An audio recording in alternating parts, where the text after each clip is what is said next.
Hey, Bruce Reba here, author of Freedom Quest on Amazon, history story, and Woodpecker on Kindle Vella, a sci-fi KSC story.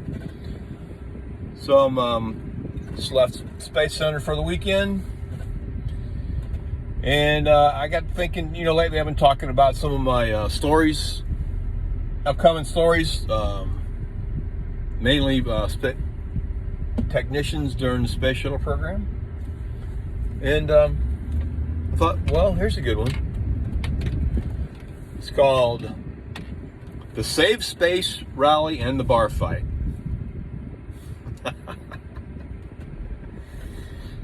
So the backdrop is one presidential administration killed the space shuttle program. And basically, 14,000 people lost their job just on Kennedy Space Center alone. So there was hope that the Ares rocket program and the Constellation deep space program was going to save some of the jobs, some of the more well-trained engineers. Anyway, but the following administration shut down Ares and Constellation. So, they're all getting a layoff. Shutting down the space program, basically. There was a rally, Save Space Rally in Titusville. And with the hope was, before the layoff notices came out, that there could be some pressure put on the local senators and congressmen to get some relief and save jobs. And it didn't work. By the way, I kept my job only because the comm group needed people. But only a select few of the comm people managed to keep their jobs. Anyway, Safe Space Rally. I always thought the most unique part about that rally was on a cold, maybe January day, was the amount of paid protesters that were bussed in. It was kind of stunning. There were more paid protesters than there were actual Space Center employees. And so anyway, the bar fight. My coworker and I went to a country western bar afterwards. We both knew our jobs were done. The jobs are never safe on KSC, period. But we knew our jobs were, space program was shut down. So, we went to this bar, and I'm just at the bar drinking, thinking about plans, next plan, what's the next career move. And my coworker starts dancing with a lady who's at least 25 years older than him, if not more. They both got the country western dance down. And after 5 dances, and everybody's drunk, the husband stomps out on the dance floor and yanks his wife rather aggressively off the dance floor. And he's drunk in particular. So my coworker comes back to me, and he's pissed. He took that as an affront, his manhood or something stupid. So he says to me, "I'm going to beat that old man up."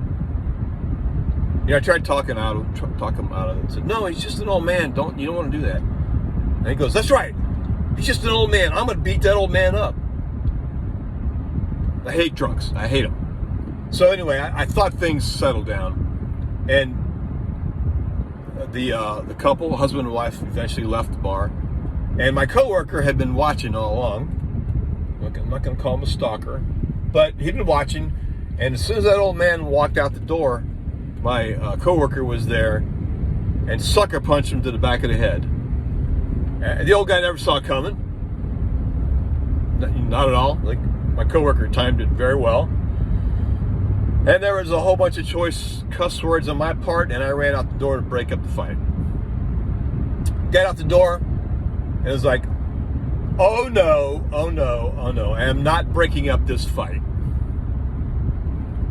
Because the old man was in the process of beating the living hell out of my coworker. 30 years younger. The old man was 30 years older, at least. Maybe the old guy was a Golden Gloves boxer in his youth, or he just liked to fight. But he was demolishing my coworker, and I was mad. I wasn't getting involved in that stupid stuff. And of course, I was also mad at my coworker, because all he could do was he wasn't fighting back. All he could do was hold on to the old guy's country western tie and take the beating. And I'm a little pissed. Well, there's tires squeal, taxi cab stops. Taxi driver jumps out. He's a kind of a muscular, blind guy. Breaks the fight up. And he says, logic. He goes, hey, we don't need to fight. We're grown-ups here. Let's you guys just shake hands and we'll move on. Well, the old man had been winning the fight and probably loving it. Stuck his hand out. My coworker sucker punched the old man. Punched him right in the jaw. And then the fight starts over again. I cuss. The taxi cab driver cusses. And fight starts again. One-way fight. And then the wife jumps in, defending her husband, and starts beating my coworker over the head with her high heel shoe. So there's now two people working on my coworker, and I'm like, nope, not getting involved in this. I hate drunks, right? So everybody's a little bit buzzed or wasted, and the old guy throws a punch, and it either skids off the top of my coworker's head or just misses, and hits the brick wall by me. With this sickening crunch, I see the old guy's little finger get bent backwards, fingernail all the way to the knuckle. We call it compound fracture. Horrifying break. The guy starts screaming.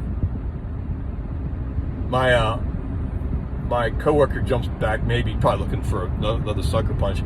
But the old lady starts, for some reason, the guy starts going, my finger! And the old lady goes, I don't give an F about your finger. And starts hitting her husband over the head with that high heel shoe. What a turn into that. And I see the cops pull into the parking lot, and I yank my coworker around the side of this brick building.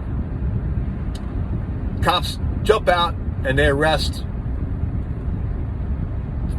the guy and his wife for disorderly conduct and public intoxication. And of course, the guy's got to go to the hospital. But pull my coworker to my truck.